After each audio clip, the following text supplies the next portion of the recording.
ഡൽഹിയിലെത്തിയിട്ട് വെറുതെ ഇരിക്കില്ല എന്ന് വെച്ചിട്ടൊന്ന് പുറത്തേക്ക് ഇറങ്ങി. അങ്ങനെ ഡൽഹിയൊക്കെ ഒന്ന് വെറുതെ കിടന്ന് കറങ്ങിയെന്ന്.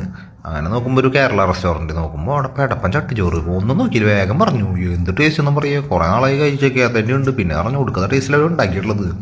അങ്ങനെ ഒരു ചട്ടിച്ചോറ് കഴിച്ചിട്ടുണ്ട്, തീർത്തുണ്ട്. ഓ അപ്പനെ സമാധാനം. അവിടെ നിന്ന് നേരെ റൂമിൽ പോയിപ്പോൾ റൂമിൽ 2 പിള്ളേരുണ്ട്. അവർ പറഞ്ഞു മാളുണ്ട്, മാളിൽ പോവാന്ന്.